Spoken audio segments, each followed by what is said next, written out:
چوتھے خلیفہ ہیں، مگر کچھ لوگ یا تو مولا علی کا ذکر کرتے ہوئے شیخین کو نظر انداز کرتے ہیں، اور کچھ لوگ شیخین کا ذکر کرتے ہوئے مولا کائنات کو نظر انداز کرتے ہیں، اس لیے کہ ان کا نظریہ یہ ہوتا ہے کہ علی کا ذکر کرنے سے انسان رافضی ہو جاتا ہے۔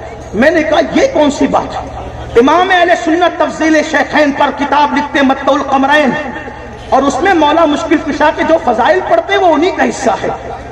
ایسا لگتا ہے کہ قلم کے اندر وہ روانی ہے جس سے جو بلکہ یوں لگے کہ کوثر و تسنیم میں ڈوبا ہوا قلم چلتا ہی جا رہا ہے، چلتا ہی جا رہا ہے، رکنے کا نام نہیں لیتا۔ میں یہاں پر اس کا ذکر کروں تو آپ کو یہ کہنا چاہتا ہوں سنیوں کو، اس سرکار ابو القاسم عرس قاسمی کے موقع پر ہم صدیق اکبر کو افضل مانتے ہیں، مانتے رہیں گے، فاروق اعظم کو ان کے بعد مانتے رہیں گے، عثمان غنی کی محبت کا دم بھرتے رہیں گے، لیکن اگر کوئی یہ کہے کہ ذکر علی نہ کرو تو ہم اس کی بات نہیں مانیں گے، کیونکہ ذکر علی رافضیت کیسے ہو سکتا ہے؟ اگر حدود شرع میں ہو تو رافضیت، کیونکہ میرے آقا نے فرمایا علی کا ذکر عبادت ہے، جو چیز عبادت ہوگی وہ رافضیت کیسے ہوگی؟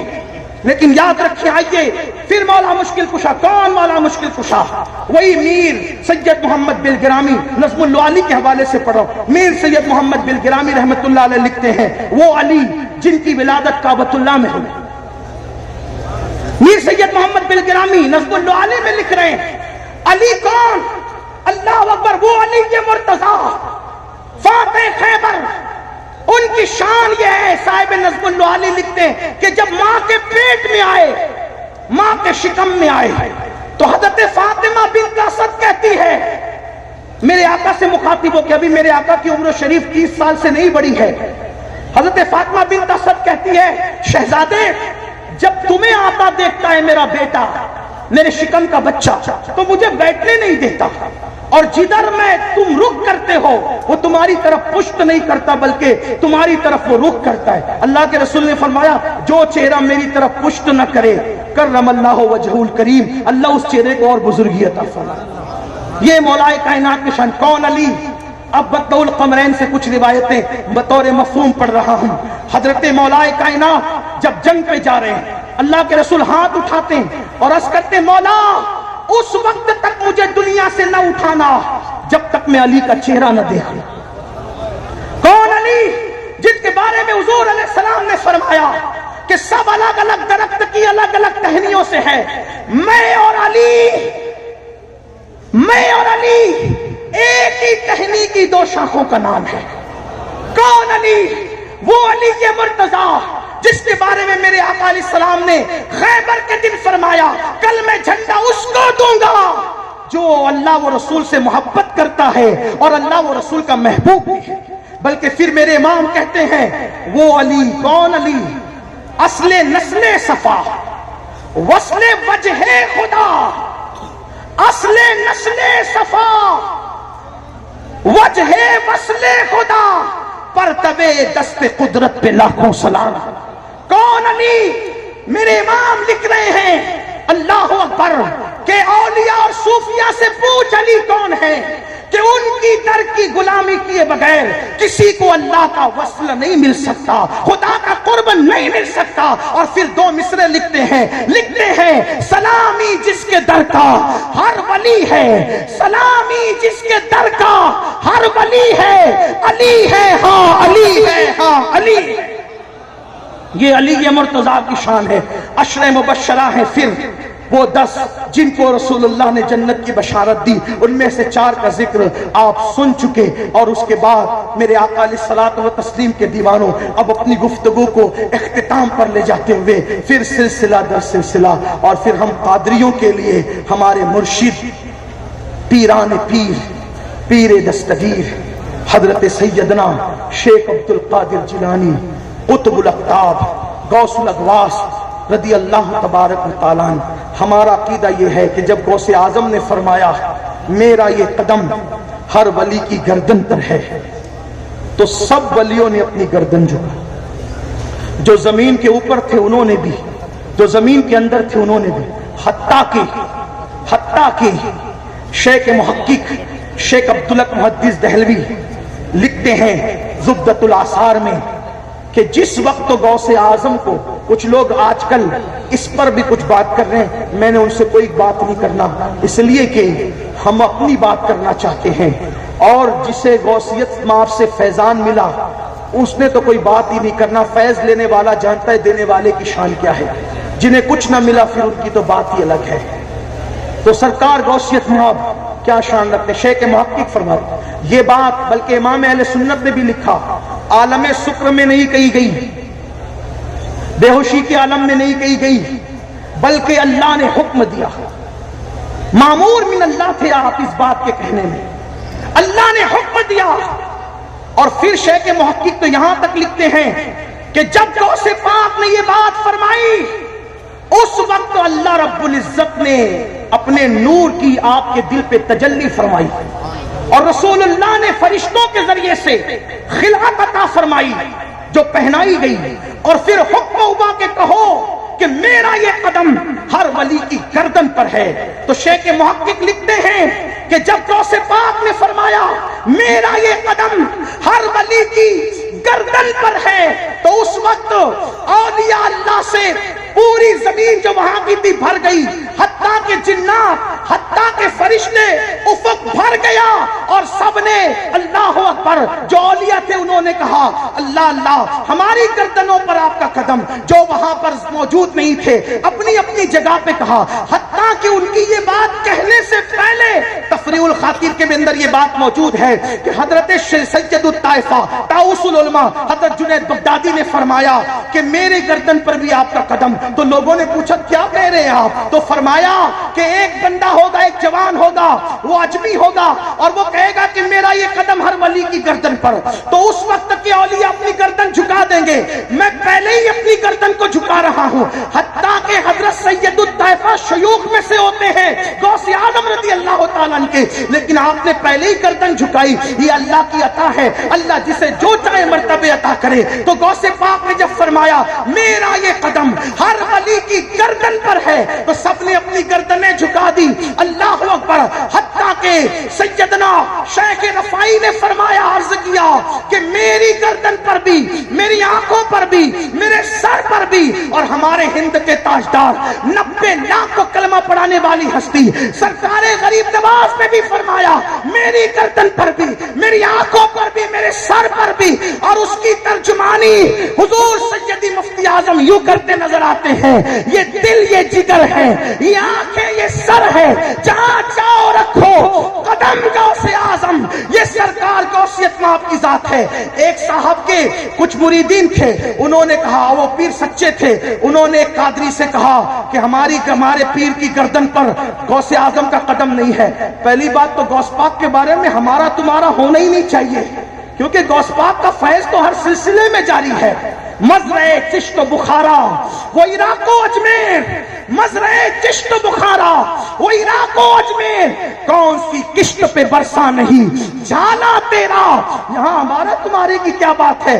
غوث پاک سب کے ہیں، غریب نواز سب کے ہیں، دادا سب کے ہیں، قطب الاقطاب بختیار کاکی سب کے ہیں، محبوب الہی سب کے ہیں، یہ ہمارے تمہارے میں ایمان کو خطرہ ہو سکتا ہے۔ اللہ اللہ، اولیاء کو سلسلوں کے خانوں میں نہیں بانٹا جا سکتا، اس لیے کہ ان کی عداوت خدا کا اعلان جنگ قبول کرنے کے مترادف ہے۔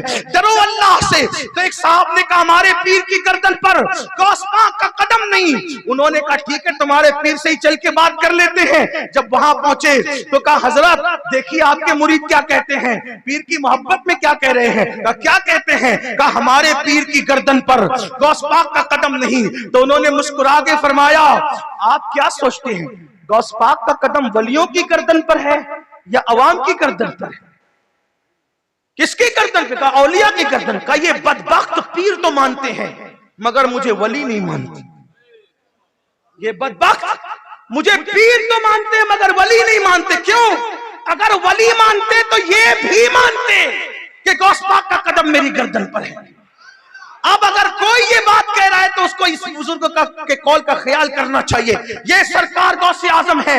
اور اختتام پر یہ پڑھ دوں, حضور غوث پاک خود فرماتے ہیں, صاحب بہجت الاسرار نے لکھا, کیا فرماتے ہیں, انسانوں کے بھی پیر ہوتے ہیں, جناتوں کے بھی پیر ہوتے ہیں, فرشتوں کے بھی پیر ہوتے ہیں, اور فرمایا میں عبد القادر سب کا پیر ہوں, میں عبد القادر سب کا پیر ہوں.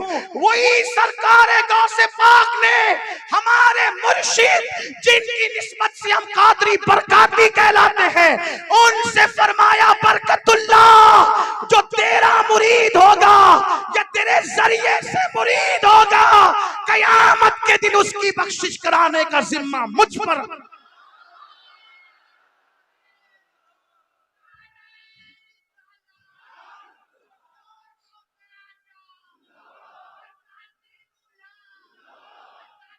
قادریت جہاں سے بھی مل جائے بڑی نعمت ہے, لیکن اگر صاحب البرکات سے ملے تو پھر سونے پہ سہاگا ہے.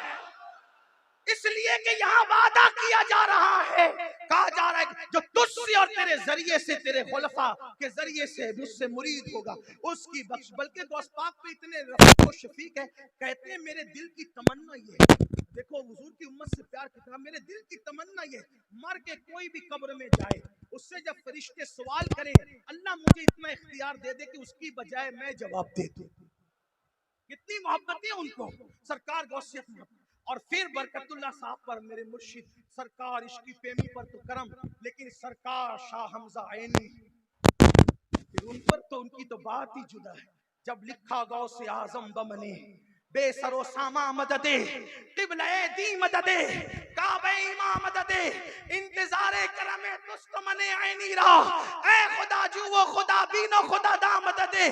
جب یہ کلام لکھا تو عالم بیداری میں کئی مرتبہ آ کر ارشاد فرمایا, حمزہ مجھے وہ کلام سنا دے جو تو نے لکھا ہے, غوث اعظم بمنے بے سر و ساما مددے.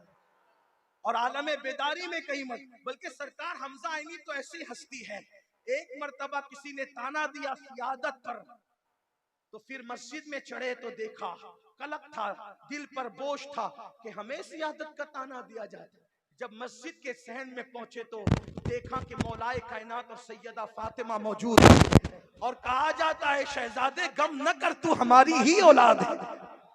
اندازہ تو فرمائے یہ کرم ہے اس خاندان والا تبار پر, غوث اعظم کا, مولا علی کا, سیدہ فاطمہ الزہرا کا. اور سیدہ فاطمہ الزہرا کی میں بات ختم کر رہا تھا, لیکن سیدہ کی بات آئی تو ایک بات کہہ دوں, سیدہ کی شان کیا ہے. پھر میں کہنا چاہتا ہوں, میر عبد الواحد بلگرامی سے لے کے سید محمد بلگرامی, میں یہی آج بات کرنا چاہتا تھا کہ خاندان مہررہ اور خاندان بلگرام کے بزرگوں کا نظریہ کیا ہے. حضرت میر محمد سید محمد بلگرامی نے ایک حدیث لکھی, ایک روایت لکھی. بعض لوگ کچھ باتوں کو کہانی قصہ کہہ کر, لیکن ہمیں ہمارے مرشدوں کی بات ان کا لکھ دینا ہمارے لیے سند ہے, ان کا کہہ دینا ہمارے لیے سند. محمد بلگرامی یہ میں وہ کتاب کا حوالہ پڑھ رہا ہوں نظم العالی کا, جو ہے وہ تقریض حضور تاج الشریعہ نے بھی لکھی, اور حضرت پیر علامہ سید اویس میاں صاحب کی بھی ہے, اور بھی. اس میں ایک واقعہ ہے, سیدہ کی بات عرض کر دوں بطور مفہوم. ایک دن سیدہ فاطمہ الزہرا نے جو فرما رہی ہیں حمزہ عینی سرکار کو آپ ہماری اولاد ہیں, انہوں نے اپنے بابا سے پوچھا, ابا جان جنت میں سب سے پہلے کون جائے؟ بابا جان جنت میں سب سے پہلے کون جائے؟ صاحب نظم العالی لکھ رہے ہیں, سرکار نے فرمایا بیٹی تمہارے بابا جائیں, تمہارے ابا جان سب سے پہلے جنت میں جائیں. ظاہر سی بات ہے, لوگ تو یہ کہتے ہیں معاذ اللہ کہ دیوار کے پیچھے کی خبر نہیں, جسے اپنے ایمان کی خبر نہیں وہ اس طرح کی بات کرتا ہے, لیکن وہاں تو علم ما کان و ما یکون موجود. فرمایا تمہارے بابا جائیں گے. پھر پوچھا با میرے بابا, عورتوں میں سب سے پہلے جنت میں کون جائے گا؟ تو سرکار نے فرمایا عمران کی بیٹی حضرت مریم جائے گی, مریم بنت عمران, سیدہ کا کھلا ہوا سا چہرہ, سیدہ ظاہرہ طیبہ طاہرہ جان احمد کی راحت پہ لاکھوں سے، جان احمد کی راحت پہ لاکھوں، جو نبی سب کے دلوں کی راحت ہے، جان احمد کی راحت۔ امام اہل سنت کس کو عرض کر رہے ہیں؟ کس کے بارے میں عرض کر رہے ہیں؟ جان احمد کی راحت پہ لاکھوں سلام، جس کا آنچل نہ دیکھا مہو مہر نے، اس نے دائے نزاہت پہ لاکھوں سلام۔ عرض کیا بابا عورتوں میں کون جائے گا؟ وہ فرمایا مریم بنت عمران۔ سیدہ کے چہرے پہ کچھ آثار آئے، فرمایا بیٹی کیا ہوا؟ تو عرض کیا بابا میں نے سوچا جنت میں سب سے پہلے کون جائے گا؟ مردوں میں تو آپ نے اپنا نام لیا، عورتوں میں کہا تو میں نے سوچا شاید آپ میرا نام لیں گے، لیکن آپ نے تو حضرت مریم کا نام لیا۔ میرے نبی نے فرمایا اللہ اکبر فاطمہ، ہوگا یہی جو ہم نے کہا ہے کہ مریم سب سے پہلے جنت میں جائے گی، لیکن اس کا انداز یہ ہوگا جس سواری پر فاطمہ بنت محمد کو بٹھایا جائے گا، اس سواری کی نکیل مریم بنت عمران کے ہاتھ میں دی جائے گی، وہ خادمہ بن کر آگے آگے جائے گی، تو مخدومہ بن کر پیچھے پیچھے۔ یہ شان